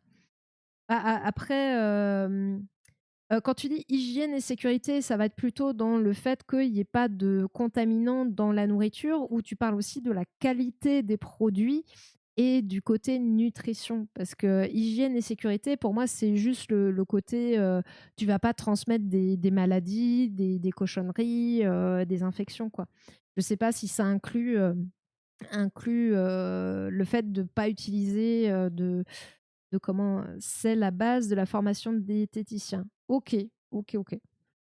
Mais après, comme je dis, hein, moi je suis pas nutritionniste là-dessus sur tout ce qui est cantine, restauration collective. Je suis pas spécialiste non plus, donc c'est difficile. Après, c'est clair que il y a des fois, il y a quand même des erreurs. Hein, même à l'hôpital, vous pouvez avoir. Moi, je me suis fait opérer, j'ai eu droit à un petit encas, c'était un ambulatoire. J'ai eu droit à un encas après l'opération quand je commençais à être un peu mieux avant de sortir. Et vous pouvez avoir du coup, bah, si vous êtes diabétique, si vous avez telle ou telle pathologie, normalement un plateau adapté. Et en fait, dans certains endroits, vous vous rendez compte que le plateau adapté, pas si adapté que ça, quoi. Donc c'est problématique. Mais ouais, je suis pas spécialiste, donc bon. Heu, donc voilà, politique santé publique. Le mois de janvier est traditionnellement le Dry January. Est-ce qu'on en parle ici en France? Non, parce qu'il y a un Vraiment, on lobby de arrête de l'alcool. consommer de l'alcool. Voilà, où on arrête de consommer de l'alcool. Ça se fait à peu près partout dans le monde, mais ça ne se fait pas en France parce que il y a des contre-pouvoirs qui vont venir appuyer contre les politiques de santé publique. Donc en fait, on ne peut pas demander aux gens de prendre les bonnes décisions pour leur santé si, un, ils n'ont pas l'éducation sanitaire. Est-ce que vous aviez entendu parler du Dry January? C'est vrai que moi, j'en ai pas parlé. En fait, je pense que c'est aussi, alors déjà, moi, je bois plus vraiment, enfin plus là pour le nouvel an, en fait, l'alcool, ça passe plus trop. Je sais pas si c'est les 2 fois 20 ans, mais moi, j'ai l'impression plutôt qu'on en entend parler. Après, est-ce que les gens le font? Moins sûr. Est-ce qu'ils en entendent parler? Je pense, parce que j'ai quand même moi, c'est par les gens que j'ai entendu parler du Dry January la première fois, hein, parce que je connais ça enfin voilà, c'est pas la première fois que j'en entends parler. Mais voilà, c'est après, ouais, de le savoir et de le faire, c'est pas la même chose. Diététicien, c'est un bac plus 2. Oui, c'est ce qu'elle disait d'ailleurs, Sophie Bonjour, la diététicienne là sur Twitch. Hésitez pas à aller la suivre. Comme j'ai un doute sur la façon dont ça s'écrit, je n'hésite j'hésite enfin, je fais pas de shootout, mais voilà, n'hésitez pas à aller chercher Sophie Bonjour. Hem Et effectivement, la formation de diététicien, c'est 2 ans, mais après, ça rien ne t'oblige à continuer à te former ou pas. Médecin nutritionniste, c'est un médecin d'abord. Oui, oui, c'est un médecin avec une formation supplémentaire derrière, quoi. Il était il était question en France d'enlever le niveau de diététicien à bac+3 comme en général en Europe. Bah, why not, hein, parce que c'est quand même, ça mérite, quand même, enfin voilà, ça doit être complet, quoi. Après, ça devrait être, imposé comme à d'autres professions d'avoir des mises à jour régulières, sur les évolutions de la pratique, les voilà, de pas, rester, si tu fais juste si tu passes enfin après c'est valable pour toutes les professions, mais que tu fais un truc et qu'après plus jamais tu te reformes ou tu complètes pas tes connaissances, surtout dans le domaine de la santé, ça peut être problématique à un moment donné, quoi. En plus, là, pour l'équivalence au niveau européen, ce serait peut-être intelligent à faire, quoi. Alors, j'avoue, j'ai mis trop de graines de moutarde. La moutarde brute, c'est plus fort que la moutarde classique à volume équivalent. C'est évident une fois que je le dis comme ça, vu que c'est plus petit, mais du coup, mon dalle est bof. Je suis désolée pour toi. En plus, un dalle, gâcher un dalle, oh là là, ça me donne trop faim. Et bonsoir et merci pour le raid. C'est Denis Masseglia, c'est ça? Si je me trompe pas, bonsoir, bonsoir et bienvenue les raiders. Alors, je vais me présenter vite fait. Hop, je reviens avec vous. Je suis Gaëlle et je fais de la vulga santé. Alors après, à la base, je suis J'adore la science. orthoprothésiste et merci pour le follow Camillette et bienvenue. Voilà, on essaie de faire de la vulga santé. Donc, je suis orthoprothésiste à la base, donc dans le grand appareillage sur mesure, plus particulièrement dans le polyhandicap infantile. Et bonsoir, je sais pas, j'hésite à t'appeler Denise parce que Masseglia, ça me fait bizarre. Mais bonsoir Masseglia. Parce que comme je sais que c'est ton nom de famille, du coup, voilà. Mais il n'y a pas de souci. Oui, bonne année à vous, c'est vrai. Bonne année les raiders. Bonne année, bonne année. Denis, c'est good. Ok, cool, cool. Je préférais demander quand même, quand même, quand même.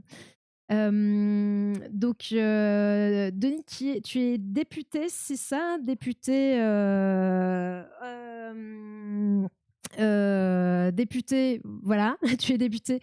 J'ai oublié le nom parce que comme ça change tout le temps de nom, député En Marche, si je me trompe pas. Si tu as changé de bord ou que c'est pas, de Cholet, député de Cholet, voilà, et qui stream sur Twitch.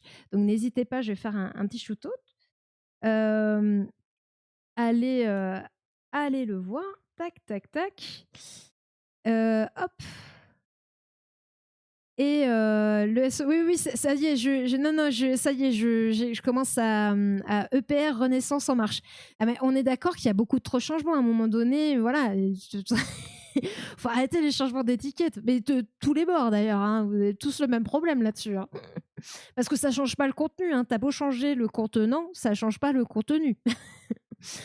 De droite, donc oui, limite, même moi je me permets, ouais, mais oui, non, mais c'est fou. Enfin, en plus, ça ne marche pas. Enfin, voilà, je dirais que malheureusement, c'est triste à dire, mais je crois que les seuls qui ont réussi plus ou moins leur relooking, c'est le RN, anciennement FN, quoi. Et on aurait préféré que ça ne marche pas. On a un vrai député. Oui, oui, oui, c'est un vrai député. Mais je ne savais pas, Denis, que tu connaissais Sentez-vous curieux. Je suis très étonnée. Merci pour le raid. C'est très gentil. Voilà, je suis, je suis toute surprise. Donc, je vous disais, et merci pour le follow, Denis. Je vous disais, ouais, je suis désolée, je m'y perds après, ça fait plus de 5 heures aussi. C'est un peu normal, j'ai les neurones qui, qui chauffent. Oui, mais respectueux et fait l'effort de se mettre à portée foi d'anarchiste. Mais merci, merci Lily, merci, merci pour le petit mot. Et merci pour le follow, Bully. Bully 7251, tant de chiffres. Donc Vulga Santé, je disais, je vais vous mettre le programme. J'ai fait un programme là, pendant les vacances, donc autant profiter pour l'afficher. Donc je stream 3 fois par semaine à 18h à chaque fois, le lundi, le mercredi et le dimanche. Le lundi, on est sur la lecture Comment nous sommes devenus bipèdes de Christine Tardieu, un bouquin passionnant, intéressant. Il y a déjà eu 3 épisodes de lecture qui ont des temps forts, donc n'hésitez pas à aller regarder les temps forts de lecture. Il y a plein de temps forts sur la chaîne. S'il y a des sujets qui vous intéressent, si vous voyez qu'il y a un temps fort dessus, n'hésitez pas. Voilà, j'ai pas de chaîne YouTube. Pour l'instant, tout est là. Je ne sais pas s'il y aura une chaîne un jour, j'en sais rien. Je fais ça un peu pour le plaisir, voilà, on va dire ça. Du coup, enfin oui, si c'est pour le plaisir complètement même, de partager avec vous et de découvrir aussi des choses, parce que je suis très curieuse des sciences en règle générale. Donc voilà, lecture, je vais y arriver. Je digresse beaucoup et je pars des fois un peu dans tous les sens. Voilà, vous êtes prévenus. Et on fait des jeux de mots pourris aussi. Vous êtes prévenus aussi. Mais, donc, du coup, le bouquin, très intéressant pour comprendre, voilà, ça te permet de parler du squelette. En plus, j'ai une application que je vous ai même pas présentée aujourd'hui. Je vais vous présenter juste après pour justement voir le corps humain en 3D. Donc ça, c'est cool.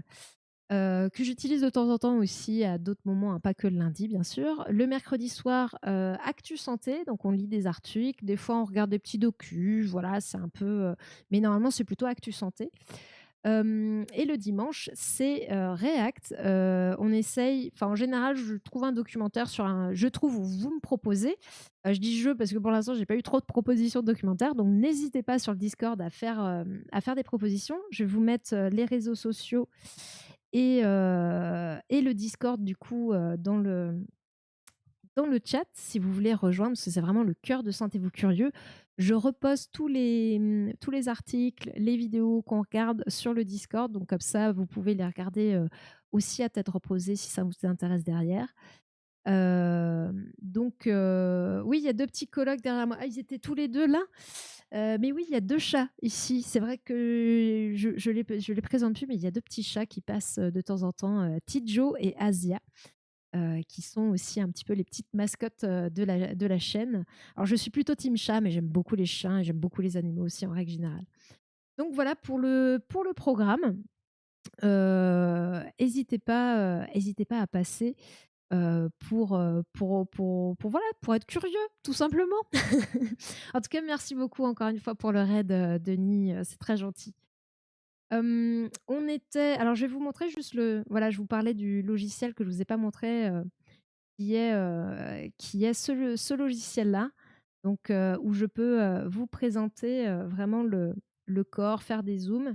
Hop, voilà, un muscle de la cuisse, un des muscles du quadriceps, hein, le fameux gros muscle de la cuisse, en fait quadriceps parce que au total, il est constitué de 4 muscles. Voilà, un, 2, 3, et il y en a un encore en dessous. Si je le masque, voilà, le quatrième étant là. Voilà, pour la petite anecdote du soir. Mais voilà, on aura l'occasion de parler d'anatomie à plusieurs reprises. Donc voilà, n'hésitez pas. Je suis quand même perdue. Je crois que ça m'a tout déstabilisé. Hop, tac, tac, tac, le Discord. Ah oui, les petites, les petites emotes, ouais. De Colurico a mis la première emote, c'est Asia et la deuxième, c'est Tidjo. Faire la litière de Vécha et genre, il y a plein de monde. Voilà comment planter le PC, regardez bien. Non, normalement, là, je pense que j'ai compris, il faut que je bloque la synchronisation de OneDrive pour que ça passe. Et là, il y a un PC. Merci beaucoup pour le follow. Alors, MRGHRE, Mister, il va falloir mettre des voyelles ou des consonnes. Je ne sais plus lesquelles et qui. Mais merci pour le follow et merci pour le soutien, c'est gentil. Et sois la bienvenue, bien sûr, le ou la bienvenue. Et il y a un nouveau PC qui est en préparation, là, qui devait arriver. Donc, normalement, moins de plantage de PC. Ça devrait mieux tenir. Bah, je suis partie sur du fixe pour pouvoir évoluer si besoin, mais voilà, avec une config de base qui est correcte, qui est quand même très correcte. Donc, ça devrait le faire. On pourra parler d'anatomie. Ah, c'est qui Anatomie Playful? Logiciel qui fait bugger le stream depuis quelques jours. Oui, en fait, oui, ce fameux logiciel, on a eu des soucis. Et après, est-ce que c'est le logiciel ou est-ce que c'est autre chose? Effectivement, c'est possible que ce soit le logiciel parce que bon, c'est quand même de la 3D. Quelle config? Tu veux quoi? Le processeur, la carte graphique? J'y connais pas grand-chose. Enfin, maintenant, je m'y connais un peu plus, mais j'avoue que là, j'ai demandé des petits conseils aux copains, au papa, voilà. Mais mais comment? Mais voilà, a priori, ça devrait le faire. C'est pas un PC de compète, mais normalement, je pourrais streamer plus tranquille et même potentiellement faire des jeux en stream, parce que je voudrais bien faire des petits jeux collaboratifs aussi de temps en temps. J'avais fait un test Valorant, mais je pense peut-être qu'il y aura des petits streams Valo, mais ce n'est quand même pas le truc, voilà. Mais j'aimerais bien plutôt faire des petits jeux avec d'autres streamers ou voilà. Enfin, je me dis que ça pourrait être sympa, hein. Mais en gros, je sais plus, le processeur, on est sur du i5 14600, je sais pas quoi. Et bonsoir, y en a marre, et bonne année et bienvenue, y en a marre. Et une carte graphique assez, enfin pas un truc de ouf, mais qui tient bien. Enfin, mon père m'a dit que c'était en gros la version nouvelle de ce qu'il avait lui, voilà, qui est mis genre 40-60, je sais pas quoi. Enfin bref, j'y connais rien, mais ça devrait tenir la route pour ce que j'en fais. Enfin, comparé à ce que j'ai aujourd'hui, il y aura pas photo. Et ça, je sais, j'ai 32 gigas de RAM. Ça, je le sais. Je je sais, ce sera mieux, ça me fera 2 fois plus que ce que j'ai, actuellement, qui était déjà bien à la base, hein. Mais le processeur clairement ne suivait pas. Bref, ce n'est pas un stream de vulga informatique, c'est un stream de vulga santé. Donc nous étions, pour, les raiders qui sont arrivés, nous étions sur une, vidéo de France 24 sur quels enjeux sanitaires en 2025 et cette personne était interviewée. Elle nous parlait des enjeux sanitaires. Elle parlait notamment, du fait qu'aujourd'hui, on est dans un monde, mondialisé, internationalisé. Du coup, il y a beaucoup de enfin, il y a, les nouveaux virus circulent plus facilement, mais il y a d'autant plus qu'on a de plus en plus de ce qu'on appelle des zoonoses, donc des transmissions facilitées de l'animal sauvage à l'être humain, notamment parce qu'on empiète sur leur territoire, hein, plus, la déforestation, tout ça. Et elle parlait de ce problème de se mettre, d'accord au niveau international parce qu'en fait, pour pouvoir lutter contre ces choses-là, il faut des actions qui demandent et du financement, de la coordination, de la communication, de la cohésion. Autant dire qu'on n'a pas beaucoup de ces choses-là en ce moment au niveau international. Voilà, donc c'est compliqué. Après, il y a d'autres aussi épidémies qui sont non infectieuses, comme aujourd'hui épidémies au niveau de l'obésité, du diabète de type 2, des cancers, des maladies cardiovasculaires, qui peuvent être notamment des conséquences d'autres épidémies. Enfin bref, c'est un peu la totale. Et que je trouvais très bien parce qu'elle le disait, elle le disait bien, il faut arrêter de culpabiliser les individus parce que en fait, in fine, c'est de ça dont on parlait. Alors peut-être qu'on parlait d'autres choses juste avant que vous arriviez, mais bon, c'est un des trucs qui m'a marqué parce que ça me tient à cœur. Aujourd'hui, ce qui se passe, c'est que au lieu de culpabiliser les individus, il serait peut-être bien que nos politiques se bougent pour mettre de la régulation au niveau des industriels, notamment de l'agroalimentaire, parce qu'aujourd'hui, il n'y a rien qui est fait pour protéger aussi les gens de ce qu'il y a dans les aliments. Et malheureusement aussi, ça touche notamment les personnes aux plus bas revenus. Et je parle au niveau international, hein, je ne regarde pas que la France, hein, c'est vraiment au niveau international. Et on parlait notamment du sucre, parce que voilà, le diabète du type 2, c'est un problème lié à une hyperglycémie chronique, donc au sucre. Euh, et aujourd'hui, il n'y a aucune réglementation sur le sucre présent dans les aliments, sachant qu'il n'y a pas que les aliments sucrés qui contiennent du sucre. Les aliments salés aussi, aujourd'hui, contiennent du sucre. Les industriels foutent du sucre partout. Or, le sucre, c'est aussi une drogue. Ça active le circuit de la récompense, etc. Donc voilà, le cerveau, il est tout content, du sucre, content, circuit de la récompense, on est joyeux, machin, tout ça. Alors qu'en fait, voilà, on peut comparer ça à une drogue. Pareil, on a fait un live là-dessus il n'y a pas si longtemps que ça, donc n'hésitez pas à aller regarder, peut-être encore le replay, je sais plus, ou sinon dans les temps forts sur le sucre. Enfin bref, il faudrait que ça se bouge et ça se bouge pas. Donc voilà, il faudrait que ça se bouge aussi. On a le Nutri-Score, mais pas forcément suffisant. Le Nutri-Score alors déjà n'est pas obligatoire. Il y a pas, enfin ils sont pas obligés de le mettre. En plus de ça, par exemple qu'un saucisson ait un Nutri-Score E ou je sais pas quoi, en fait c'est juste normal. On a dans le Discord, justement, il y a une vidéo de Defecator qui a fait une vidéo sur le Nutri-Score. Il y a une courte et il y a une longue. On avait regardé la version courte, enfin en tout cas même le début. En fait, c'est vraiment sur ce que contient l'aliment. Il y a une façon de calculer. Ça va pas vraiment te donner. Merci Denis, bonne soirée à toi. Merci pour le raid et à bientôt. Ça va pas te donner, le comment. Bah, au final, la quantité de sucre, vraiment, enfin, il y a des choses. En fait, qu'un aliment, par exemple, un saucisson qui soit gras, bah, en fait, c'est normal qu'il soit gras. Et en plus de ça, ton Nutri-Score ne va pas te dire si c'est du bon ou du mauvais gras.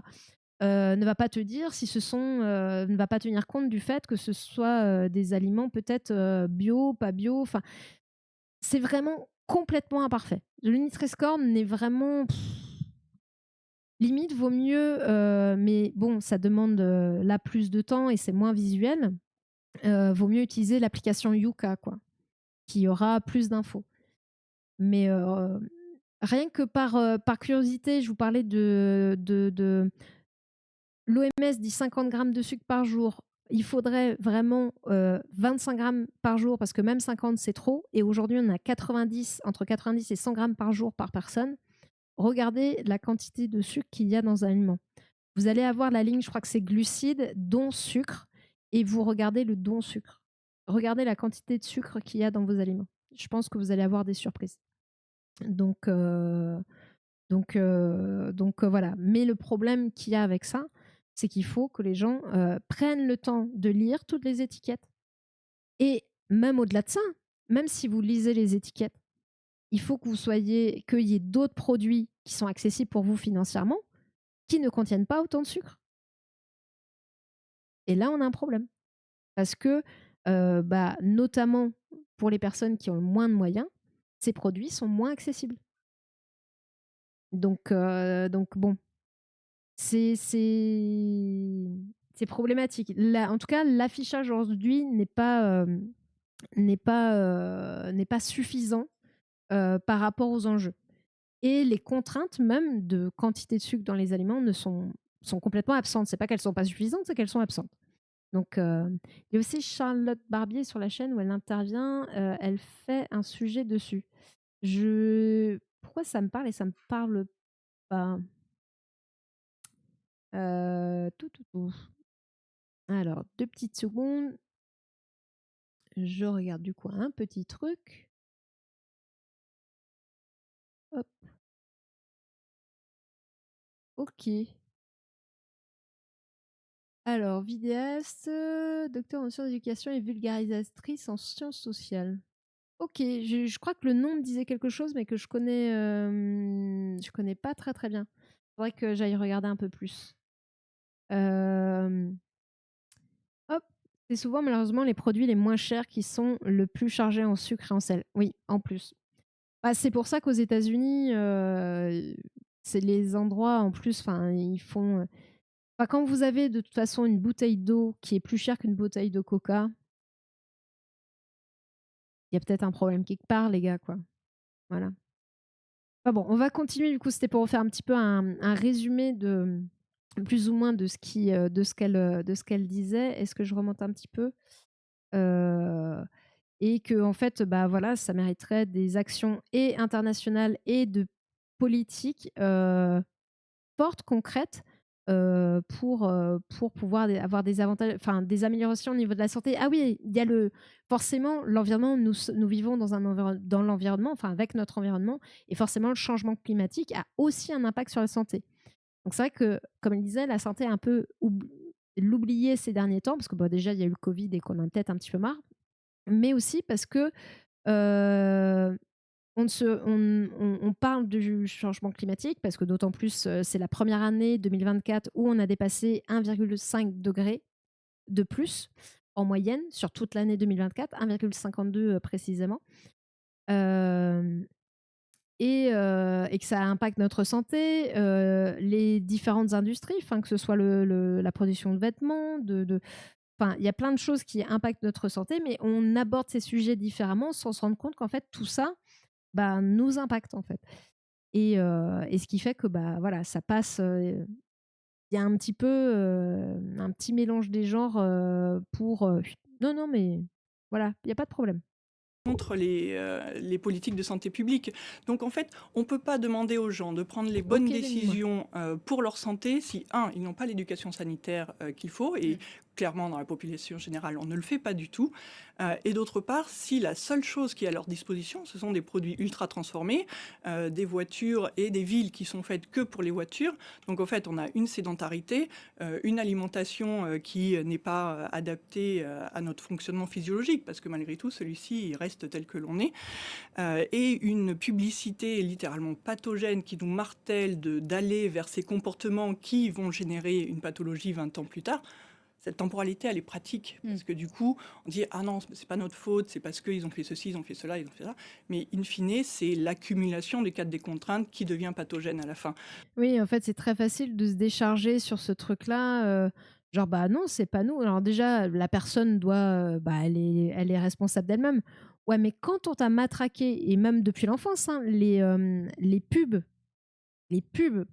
enfin, on y fait face depuis qu'on est gamin. Enfin, en tout cas, depuis que la télé existe. Mais bon, du coup, voilà, depuis qu'on est gosse, tout ce qui est produits sucrés, etc., on y a le droit dès l'enfance. On est baigné là-dedans. Adulte, ça change pas, vous êtes toujours baigné là-dedans. Donc dire: «Bah, ouais, mais vous avez tout fait quand même pour nous amener vers ces produits. Vous n'avez aucune restriction dedans». Encore une fois, le sucre est une drogue. Donc du coup, bah, voilà quoi. Et puis, ce truc de: «Ouais, mais il faut arriver à faire le lien». Bah oui, non, mais le lien, voilà, on vit dans un environnement qui nous aussi nous amène, alors ça n'excuse pas tout, bien sûr, mais qui pousse à certains comportements. Faut aussi être réaliste par rapport à ça. Et cet environnement a un impact sur notre santé. Donc, j'aime bien comment elle parle, parce qu'elle prend justement en compte tous ces aspects-là, pour aussi arrêter, parce que là, on est dans une société qui devient déjà de plus en plus individualiste, mais qui culpabilise beaucoup les gens. Faut pas faire ceci, faut pas faire cela, non mais tu fais mal, non mais tu fais pas bien, mais il faudrait que tu fasses ceci. OK, d'accord, mais ce qui évite, c'est comme de taper, enfin de dire que le problème vient des personnes, tout à l'heure, je sais plus où je voyais un truc sur un débat sur, par rapport, enfin pas un débat, mais voilà, de dire le problème ça vient du RSA, alors que non, non, c'est pas les gens qui touchent, enfin, c'est trop facile de dire c'est la personne qui touche, 400 balles qui est le problème, et pas la personne qui est blindée de thunes, qui se démerde pour payer le moins d'impôts possible, de machin, enfin bref. On oriente en fait le problème là où ça, je vais dire, les arrange, et c'est les industriels, et les politiques, et voilà, ces personnes qui veulent faire de l'argent. En fait, tout ça, c'est pour de l'argent. Bref, le problème, c'est le capitalisme. Je crois que je vais me découvrir politiquement, en fait, encore plus à gauche que ce que je pensais être. Bref. Hem et je trouve bien qu'elle mette le doigt là-dessus, parce que c'est vrai que je pense que pour pour certaines personnes qui sont un peu averties, qui ont cette vision aussi un peu globale, c'est une évidence, mais que, dans les médias aujourd'hui, on n'en parle pas assez, alors que les conséquences au niveau santé, au niveau écologique, au niveau, social, sont catastrophiques. Et voilà, et qu'il y aurait possibilité, il y a moyen de faire autrement, il y a moyen de faire différemment, et que ce serait bon, ça bénéficierait à beaucoup plus de gens. Aujourd'hui, le système bénéficie à quelques personnes, et il pourrait bénéficier à beaucoup plus de personnes, et ça, c'est très, très frustrant. Voilà, je vais me calmer, on va regarder la fin de ce petit reportage, voilà. Pour passer une bonne fin de dimanche à 23h23, tout va bien. Donc il y a tout à repenser finalement. La publicité, l'industrie, l'éducation sanitaire de la population générale, et effectivement continuer de travailler sur penser les nouvelles, quoi que l'on fasse, quel que soit le secteur industriel dans lequel on est, il faut arriver à penser quel va être mon impact sanitaire de mon produit. Ça peut être de la crème hydratante, ça peut être une voiture, ça peut être un vêtement. Tout, à un moment donné, va avoir un impact sur la santé. Et ça, c'est En fait, ce tout sur est quoi j'avais lié, commencé quoi. tout à l'heure quand je vous parle de grand oublié et d'invisibilité de la santé, c'est nettement ça. On sera vigilant dans les mois à venir sur la question de la santé sexuelle et reproductive, notamment aux États-Unis avec le retour de Donald Trump. On l'évoquait tout à l'heure pour Youpi! finir sur une note d'espoir, d'espérance. Alors tout à l'heure, je parlais, juste pour ceux qui n'étaient pas là à ce moment-là, je parlais de à la santé, Trump va mettre Kennedy. C'est une catastrophe. Il va avoir tous les. Alors, je ne sais pas si lui, peut-être qu'à ce poste-là, il peut être rejeté, parce que je crois que il faut qu'il soit validé par je ne sais plus qui. Enfin, là-dessus, je ne m'y aventurerai pas. Donc, j'espère qu'il va être rejeté, parce que en gros, euh, c'est voilà le fluor qui a été mis dans l'eau depuis plusieurs années pour la santé des Américains, qui a été vu comme en tout cas une avancée. Pour lui, c'est ça qui fait que les enfants deviennent homosexuels ou trans. Alors bon, vu depuis quand ça a été fait, je me dis que dans ces cas-là, toute la population américaine se serait presque, enfin non pas éteinte, mais il y aurait quand même des soucis de ce côté-là. Euh, voilà, c'est quelqu'un aussi qui est je vais dire vaccino-sceptique, enfin, dans les théories du complot, complotiste, enfin bref. Et il va avoir tout le secteur de la santé, de la recherche sous sa coupe, quoi. Donc voilà. Et puis bon, bah oui, sur la santé des femmes et le droit des femmes, comment dire, il y a déjà voilà, il y a une femme qui est morte dans un état. Il est anti-vax, merci privatiste. Je cherchais le terme, je l'avais plus, j'avais plus. On lui a parlé du monoxyde de dihydrogène. Je fais pas le lien, et puis ça me parle pas comme ça. Monoxyde de dihydrogène. Euh, Enfin voilà, ça risque d'être assez cata. Mais oui, oui, en fait, une femme est morte dans un état qui interdit l'avortement, parce qu'en fait, elle faisait une fausse couche, elle est arrivée, et sauf que même si les médecins prenaient en charge cette femme, alors qu'elle était en train de faire une fausse couche, donc c'était pas un avortement, à ce que je sache, c'est malheureusement une fausse couche, quoi. Ben, il pouvait être poursuivi. Ils l'ont pas pris en charge, la personne est décédée des complications de sa fausse couche. Voilà, voilà, voilà. Monoxyde de l'eau, quoi. Ouais, oui, ok. H2O, ok. Purée, attends, mais parce que je connais le monoxyde de carbone, j'ai pas, mes neurones ont pas réussi, ont pas réussi à faire le lien. Une petite blague de sceptique. Ok, ok, ok. C'est l'eau effectivement de molécules d'hydrogène, molécules d'oxygène. Ah mais en plus quand il a mis de l'eau, j'ai fait ah bah oui. Mais bon, mais bon, mais bon. Elle est bonne, elle est bonne, elle est bonne.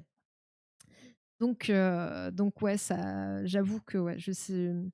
En fait, ça va avoir des conséquences aux États-Unis, mais potentiellement, bien sûr, parce que malheureusement, beaucoup de pays copient ce que font nous les premiers, hein, ce qui se passe aux États-Unis. Et en plus de ça, sur le terme de la recherche, notamment bah, la santé, hein, tout à l'heure on me disait, hein, la santé, ça demande des fonds, ça demande du temps, ça demande de l'argent, ça demande de la coopération aussi. Euh, Bah, si vous avez quelqu'un qui a ce genre d'idée à la santé, je vous laisse deviner ce qui va se passer au niveau de la recherche en santé, puisqu'il est aussi à la tête de ça. Voilà. On va pas.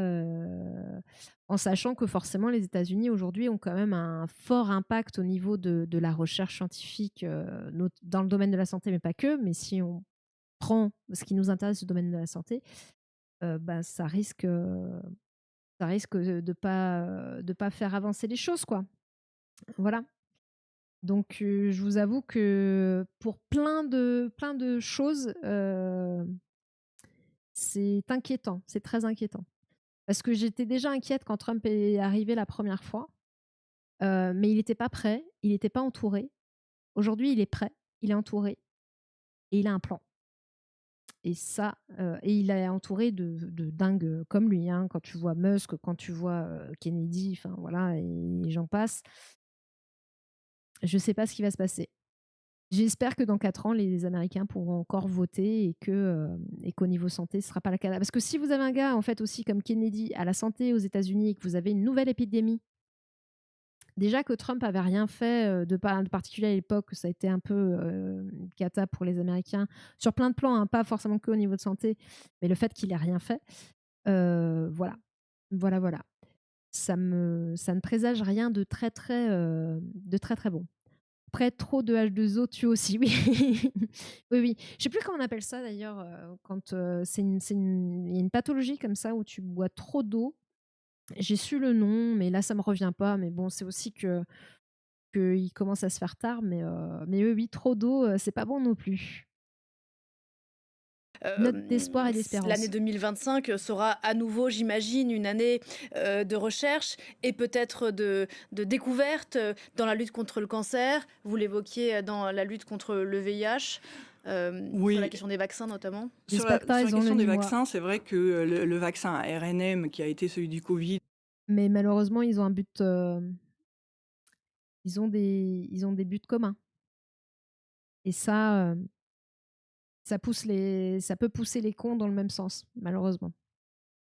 c'est vrai que le vaccin à RNM, qui a été celui du Covid, a fait couler beaucoup d'encre, mais ça a ouvert aussi des portes très importantes sur énormément de pathologies que nous avons et pour lesquelles nous n'avons pas de vaccin, que ce soit l'herpès virus qui infecte la moitié de la population humaine, que ce soit sur d'autres pathologies où on a grandement besoin de vaccins. Et on peut noter aussi l'arrivée du vaccin pour Possible le aussi que paludisme. Ça fait un peu Mm. 100 ans qu'on le Je le souhaite cherche, pas. donc ça peut changer effectivement la vie de millions de personnes. Bon, ça a fini sur une petite note positive, voilà, qu'il y avait eu des progrès et que ça fait avancer des choses. Et ça, c'est quand même cool. Et on va rester sur cette note positive. Bien sûr qu'il y a quand même, enfin voilà, la recherche avance. On l'a vu d'ailleurs en début de live, hein, on a parlé un petit peu des découvertes. Alors, il y avait un premier article où il y avait des trucs même dans les sciences en général. On a parlé de Mars, l'eau sous la croûte terrestre de Mars, hein, à entre 11,5 je crois et 20 km de profondeur, ou 11,2, je sais plus. Enfin bref, on s'en fiche, on n'est pas à 300 mètres près. Mais aussi de plein d'autres choses qui ont été faites. Donc c'est vrai que ça, voilà, il y a aussi de belles choses, mais bon, il y a aussi cette augmentation, voilà, première année 2024, où on dépasse le plus 1,5 degré sur l'année. Alors, on devrait se dire, bah, enfin, peut-être que vous le dites déjà, que je vais radoter, hein, pour ceux qui étaient là en début de live, mais que 1,5 degré, bah, ça devrait tilter au niveau de l'accord de Paris. Il faut savoir que dans l'accord de Paris, il est stipulé qu'il faut que cette hausse continue, soit sur plusieurs années. Mais c'est pas genre 2-3 ans, c'est genre beaucoup plus long que ça. Donc autant dire que voilà, ça n'affole personne par rapport aux signataires de l'accord de Paris, alors que ça devrait. Bref, donc voilà, il y a du positif. En fait, comme tout, hein, comme toujours, je pense qu'il y a toujours du positif, du négatif. C'est normal aussi, ça s'appelle la vie, voilà. Mais bon, on a vu aussi que l'espérance de vie en bonne santé avait augmenté. Donc voilà, c'est aussi chouette de se dire ce genre de choses. Maintenant, j'espère, même si vu comment ça se passe au niveau du gouvernement, tout ça, pas pour tout de suite, on est un peu mal barré pour que ça se stabilise, mais heu, j'espère qu'il y a en tout cas des choses qui vont être faites au niveau, du système de santé, parce que là, on est face à un effondrement, hein. Les urgences qui sont le dernier maillon, qui crient déjà depuis plusieurs années, et ça fait que s'aggraver. Les soignants n'en peuvent plus. Dans tous les secteurs de la santé. On parlait tout à l'heure de la psychiatrie. Moi, je le vois aussi dans mon domaine, dans les centres, au niveau du polyhandicap. Enfin, c'est compliqué. C'est compliqué. Euh, et autant vous dire que la privatisation n'est pas la solution. Mais bon. Mais bon. Donc voilà.